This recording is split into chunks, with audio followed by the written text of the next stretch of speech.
आपकी भाभी जी और आज हम फिर से निकल गए हैं एक बार मैदान में आज का सबसे जरूरी मुद्दा लेकर। अब देखिए कि बिहार में लगातार 2 दिन से ये शब्द जो है वो गूंज रहा है और ये शब्द है नॉर्मलाइजेशन, बीपीएससी में नॉर्मलाइजेशन। और देखिए ना कि इसको लेकर इतना हो हल्ला मचा कि विपक्ष जो है इतना हल्ला मचाया, विपक्ष के नेता जो हैं वो इतना बयानबाजी दिए, इतना झमेला हुआ, इतना फसाद हुआ, क्या बताएं। बहुत सारे जो छात्र हैं, बहुत सारे छात्र नेता हैं, बहुत सारे शिक्षक हैं, तमाम तरह के लोग जो हैं वो सड़क पर उतर गए, आंदोलन करने लगे, पुलिस को लाठीचार्ज तक करना पड़ा। बहुत सारे छात्र जो है वो उसमें जख्मी हो गए, हॉस्पिटल में एडमिट है। लेकिन सबसे बड़ा सवाल ये है कि जिस नॉर्मलाइजेशन की बात ही नहीं की गई थी पहले नोटिफिकेशन में, आखिर उसको लेकर इतना हंगामा मचाने की जरूरत क्यों पड़ी, पहला सवाल। दूसरा ये कि आखिर कौन छात्रों को भड़का रहा है, ये भी सवाल बहुत सारे लोग उठा रहे हैं कि जब कोई बात नहीं हुई तो फिर छात्रों को आखिर भड़का कौन रहा है, ये भी सवाल बहुत सारे लोग उठा रहे हैं। दूसरा चीज ये कि क्या चेहरा चमकाने के लिए बार बार ये किया जाता है,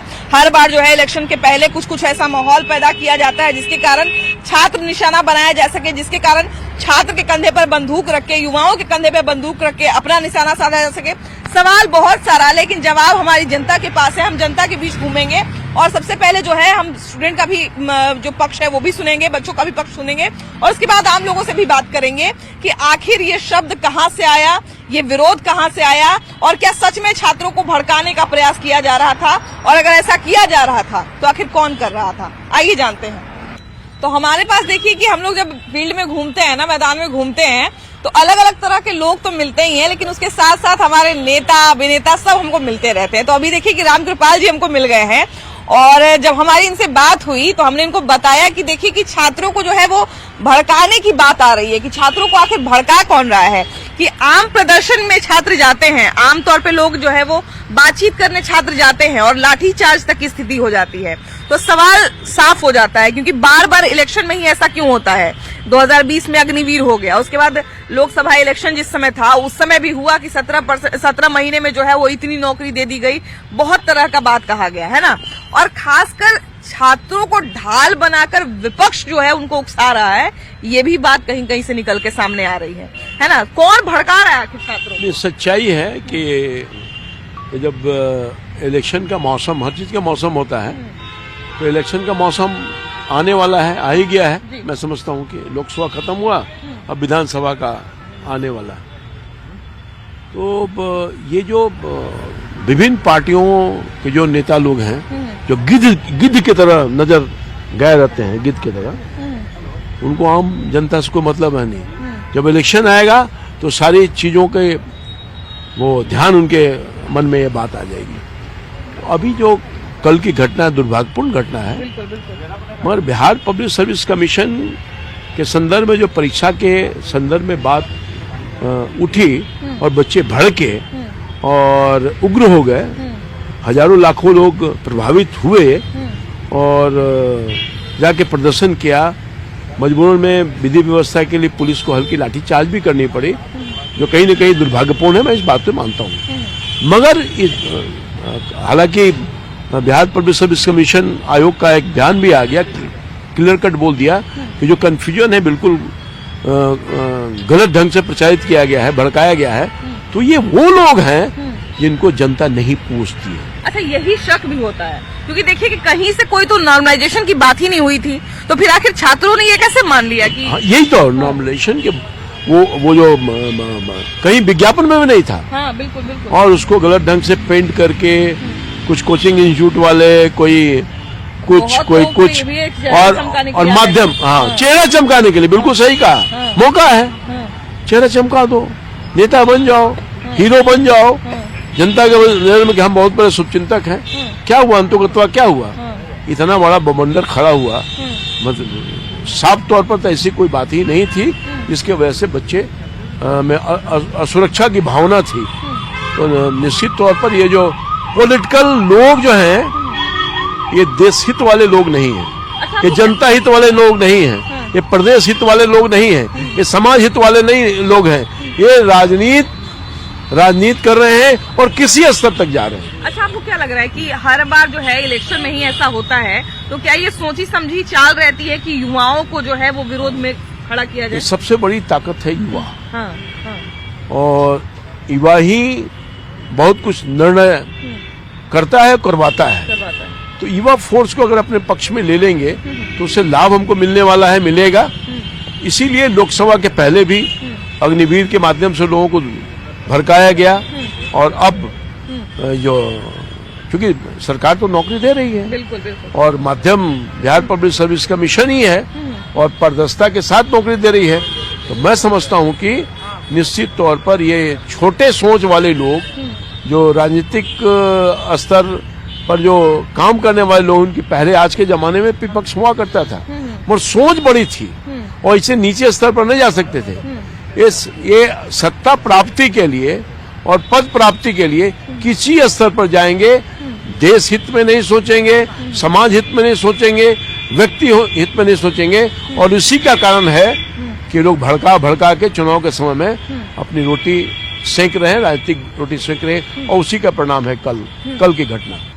पर इसमें थोड़ा सा हम टेक्निकली ये बात बोलेंगे, जो बीपीएससी के जो ये कल हादसा हुआ बहुत दुर्भाग्यपूर्ण हुआ, मगर उसमें ये था कि जब ये घटना घटित हो रही थी तो बीपीएससी के पदाधिकारी जो आके बोले नॉर्मलाइजेशन के बारे में, ये उनको सुबह में ही बता देना चाहिए था कि ऐसा नहीं है, इस तरह की घटना नहीं घटती, और ना छात्र भी दिग्भ्रमित होते हैं। बिल्कुल सही कह रहे हैं। वो जो इसमें कहीं न कहीं बीपीएससी का भी रोल डिले किए वो लोग।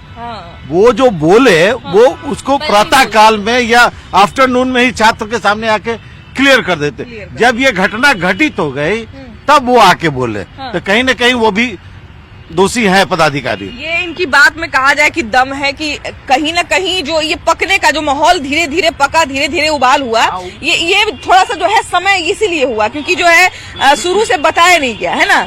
शुरू से ही अगर बोल रहे, क्योंकि धीरे धीरे देख रहे थे हम लोग कि पहले जो है वो सच में आंदोलन करने वाले छात्र थे, पहले वो आए। उसके बाद जो है कुछ ऐसे छात्र नेता, कुछ ऐसे छात्र आए जिनका दूर दूर तक बीपीएससी के बहाली से कोई संबंध ही नहीं था।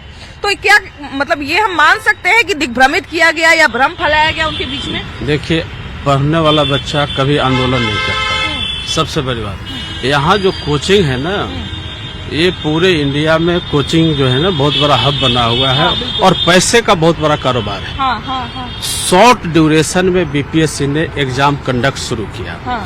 नतीजा हुआ कि जो बिजनेस उठाया था कोचिंग ने, उनका सिलेबस कंप्लीट नहीं हुआ, और नतीजतन है कि बच्चे वहाँ पे देख रहे हैं कि किसी तरीके से डेट आगे बढ़ जाए, उनका सिलेबस कंप्लीट नहीं हुआ, और नॉर्मलाइजेशन का ये झंझट पैदा हो गया, और बीपीएससी इन चीजों को क्लियर करने में असमर्थ साबित हुआ। उसने डिले किया। यदि वो पहले कर दिया रहता तो इतना आंदोलन नहीं होता।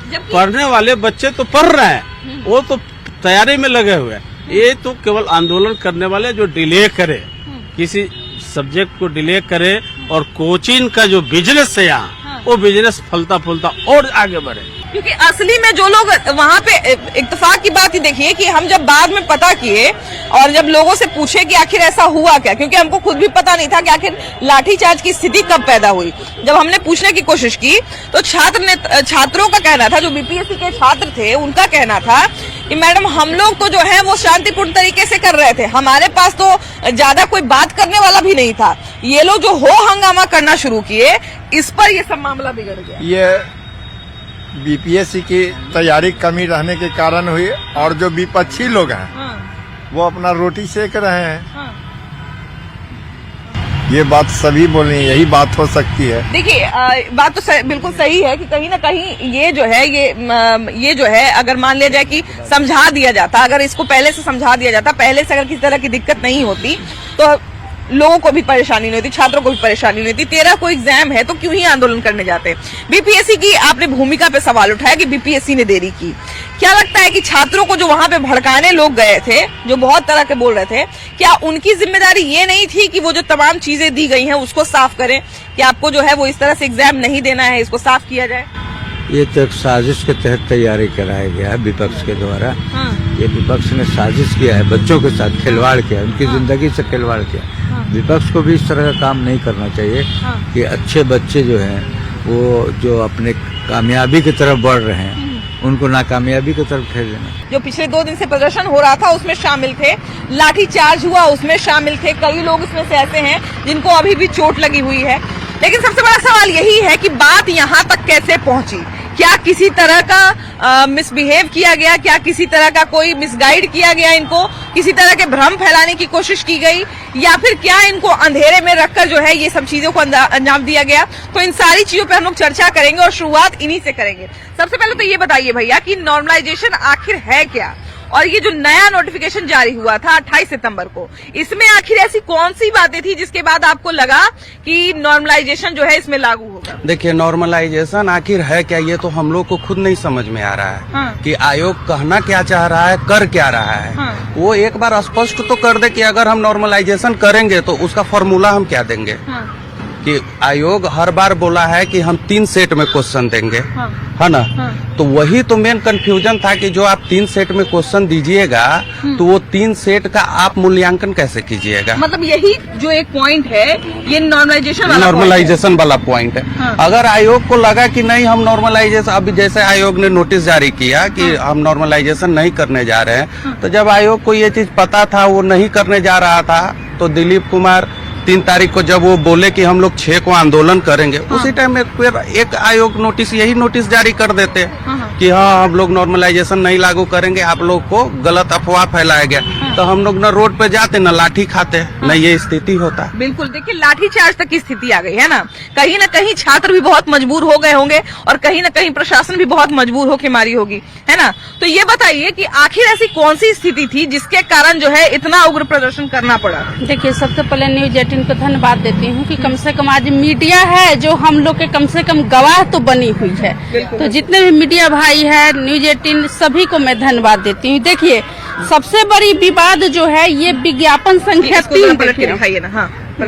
हाँ, जिसमें ये लिखा हुआ है कि उक्त विज्ञापन के लिए भरे गए। ये देखिए, ये विज्ञापन संख्या जो है आपको इसमें 3 में दिया गया है कि उक्त विज्ञापन के लिए भरे गए आवेदन की संख्या के आधार पर प्रारंभिक परीक्षा 1 से अधिक पालियम 1 से अधिक सेट मिली जाएगी। 1 से अधिक, 1 मिनट रुक जाइए, 1 से अधिक सेट में आयोजित की जाएगी। अब बच्चे के दिमाग में ये चल रही थी कि जब 1 से अधिक सेट में क्वेश्चन पेपर दिया जाएगा तो 3 सेट की बात जहाँ तहाँ सोशल मीडिया में भी चल रही थी। तो भाई मान लीजिए किसी सेट में स्कोर अगर बच्चे हमारे 99 किए, किसी सेट में बच्चे अगर 80 किए, किसी में 82 किए, भाई उसको किस तरह से आप रिजल्ट दीजिएगा। ये बच्चे के दिमाग में चल रही थी कि ये तो बिना नॉर्मलाइजेशन का तो कोई मतलब ये विकल्प तो है नहीं कि जिस तरह से रेलवे एसएससी में दिया जाता है।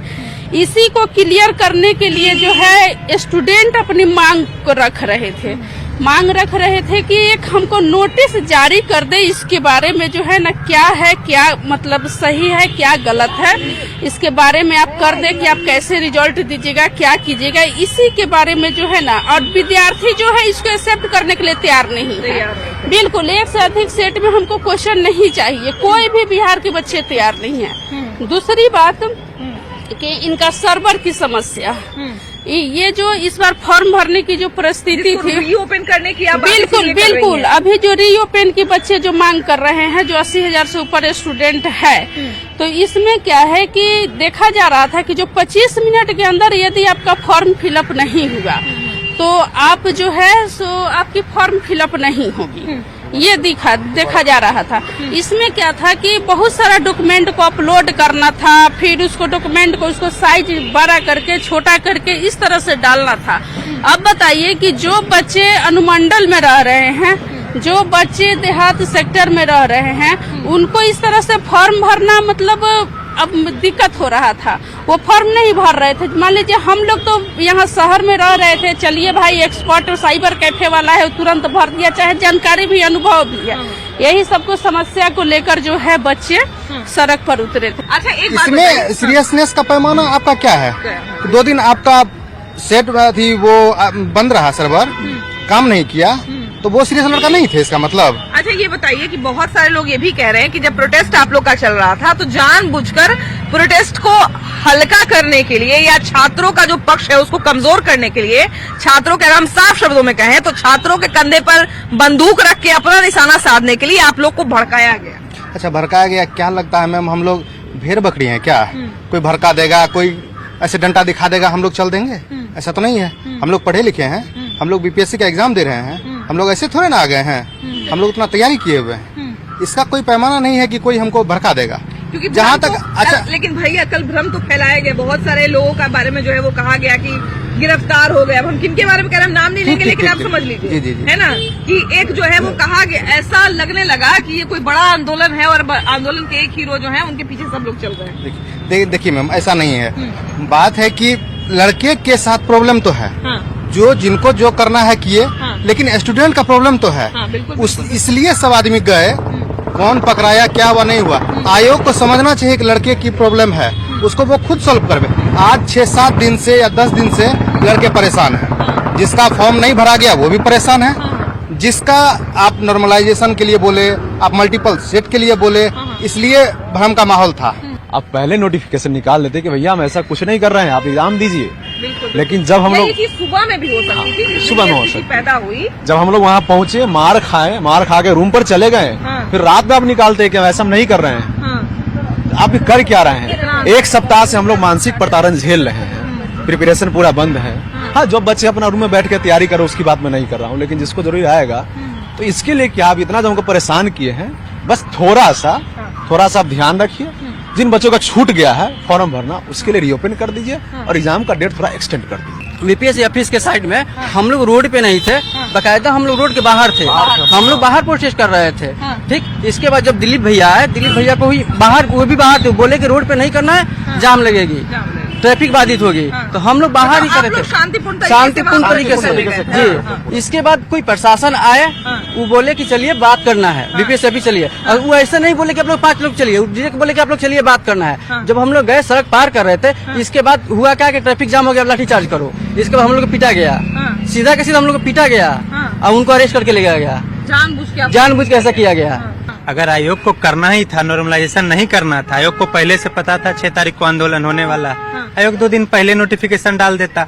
आयोग कल भी सुबह डाल सकता था। आयोग जिस अधिकारी को लगवाया कि बच्चा को जाकर के लाठी मारो, आयोग उसी अधिकारी को कह देता जाके एक नोटिफिकेशन टाइप कर दो, नोटिफिकेशन डाल दो। कल की घटना से बहुत लोग घायल भी हैं, बुरी तरह घायल हैं, तो ऐसा लगता नहीं है कि वो 13 तारीख एग्जाम दे पाएंगे। तो उसके भविष्य का सवाल करते हुए आप 10 दिन 15 दिन को डेट को थोड़ा एक्सटेंड कर सकते हैं या करना चाहिए। स्टूडेंट का आखिरी में हम एक बात बता देते हैं, सारे स्टूडेंट का शालीनता से हम लोग आयोग से डिमांड करते हैं। सारे स्टूडेंट का एक ही डिमांड है, आप रीओपन कर दीजिए। कल जो नॉर्मलाइजेशन हुआ उसके लिए बहुत बहुत धन्यवाद, जो उसके समाप्त कर दिया गया है जी। आयोग को बहुत बहुत धन्यवाद है। इतना कुछ करने के बाद भी हम लोग के मन में ऐसा नहीं है कि आयोग के प्रति कोई द्वेष है। हम लोग सिविल सर्विसेज वाले स्टूडेंट हैं, तो ये चेतावनी भी है आयोग को और एक हाथ जोड़कर विनती भी है कि हम लोग गांधी को भी पढ़े हैं और हम लोग भगत सिंह को भी पढ़े हैं। गांधी के माध्यम से, गांधी के रास्ता पे हम लोग कल चल के देख लिए हैं, आप लोग लाठी मारे हैं, ठीक है। तो अब चेतावनी है ये आयोग को, अब हम लोग भगत सिंह का रास्ता अपनाएंगे। इसलिए पहले बेहतर है कि आप दिलीप जी को छोड़ दीजिए, जिनको भी पकड़े हैं वो हमारे लिए गए, वो एग्जाम नहीं देते हैं, वो हमारे लिए वहाँ गए थे, हमको एग्जाम देना है। इसलिए हम बता रहे हैं आयोग से, हाथ जोड़कर विनती है कि आप रीओपन कर दीजिए। और हम लोग 10-15 दिन से परेशान हैं, इसलिए हम लोग एग्जाम देने की स्थिति में नहीं है। हम लोग का 13 को एग्जाम है, कृपया करके डेट एक्सटेंड करवा दीजिए। जी मैम, सीरियस की जहाँ तक बात है, कल जिस तरह से पीटा गया, आप तो सर बहुत बड़े बड़े लोग हैं, आप लोग आयोग में हैं, जो अधिकारी वहाँ थे वो लोग भी बहुत पढ़ लिख के गए होंगे, जिसकी हम लोग तैयारी कर रहे हैं, वो लोग ऑलरेडी सेटल्ड हैं। तो कल जो भेड़ बकरी की तरह मारा गया, ये कहाँ तक का सीरियसनेस था और समझदारी थी, ये बताइए सर। जिस लड़के को मारा गया, गोरखा सैनिक को आज तक हम कभी नहीं देखे बीपीएससी के ऑफिस के पास, लेकिन कल सिर्फ गोरखा सैनिक को बुलाया गया था, जो बिहार बीएमपी में आता, उसको लाया गया था। अभी क्यों लाया गया था? क्या हम लोग टेररिस्ट थे? देखिए, तो हम लोग अभ्यर्थियों का पक्ष भी सुन रहे थे, हम लोग कुछ आम लोगों से भी बात करेंगे, लेकिन सबसे बड़ा सवाल यही है कि आखिर असमंजस की स्थिति क्यों बार बार। हाँ जी, इस तरह से कल लड़की को भी पीटा गया है, लड़की रो रही है बेचारी, वो लोग तैयारी करके गए, वहाँ गई हैं। आपका क्या दायित्व बनता है? इस तरह से मारा जाता है? आप अपने बच्चों को इस तरह मारेंगे क्या? आप इस तरह से मारे हैं, भेड़ बकरी की तरह मारे हैं, उससे तरह जानवर को नहीं मारा जाता है। आपने उस तरह गिरा के मारा है। आप लोगों का तो बहुत जितना धन्यवाद कहा जाए कम है कि आप लोगों ने इन चीजों को दिखाया कि देख लीजिए क्या करना चाह रहे हैं। इससे इन लोगों का मनसा पता नहीं चल रहा है कि आप लोग क्या करना है। भले आप लोग किसके दबाव में कर रहे हैं, नहीं कर रहे हैं, वो आप लोगों का मैटर है, लेकिन आप लोग हम लोग साथ तो अत्याचार मत कीजिए। देखिए 6 दिसंबर की जो घटना घटी वो कहीं न कहीं से बहुत दुखद थी और बहुत ही चिंताजनक थी, क्योंकि छात्र जो है वो अपनी मांग रख रहे थे। इनके बीच में भ्रम कहां से आया, इनके बीच में जो है वो कहा जाए कि अफवाह कहां से फैला, इसकी हम बात नहीं करेंगे, क्योंकि नोटिफिकेशन जो अभी हम देख रहे थे उसमें एक टर्म जो ऐसा है वो असमंजस पैदा करता है। तो फिलहाल हम आम लोगों से भी बात करेंगे। चलिए आगे बढ़ते हैं। वो लोग बीपीएससी का कभी एग्जाम कंडक्ट किए भी नहीं है। नई कहानी थोड़े ना, कोई भी अगर मान लीजिए जैसे कि किसी भी मुद्दे को लेकर आंदोलन होता है तो उसमें तो कोई असामाजिक तत्व हमेशा से घुस जाते हैं। तो मेरा मानना यही है कि असामाजिक तत्व जो है कि वो होंगे, लेकिन जो शिक्षकों का समर्थन था छात्रों के प्रति वो मेरे हिसाब से शुद्ध मन से था। चलिए देखिए कि शिक्षकों के प्रति जो है बच्चे हमेशा ईमानदार रहते हैं और उनका प्रेम सम्मान हमेशा रहता है। तो इनकी बात चलिए हम मानते हैं कि छात्रों ने जो है वो कहा शिक्षकों पे भरोसा किया और शिक्षक जो है वो वहाँ पे साथ देने आए। लेकिन हाँ, शिक्षक की जिम्मेदारी दिशा दिखाना भी होना चाहिए, दिशा निर्देश भी करना होना चाहिए। हालांकि कहाँ पे चूक हुई, कहाँ पे गड़बड़ी हुई, ये हम आप पर छोड़ते हैं, आप सोचिएगा। लेकिन फिलहाल इस एपिसोड में इतना ही। अगले एपिसोड में हम लोग फिर से मिलेंगे एक नया मुद्दा के साथ। वीडियो जर्नलिस्ट मनीष जुनेजा के साथ आपकी भाभी जी। Bye bye.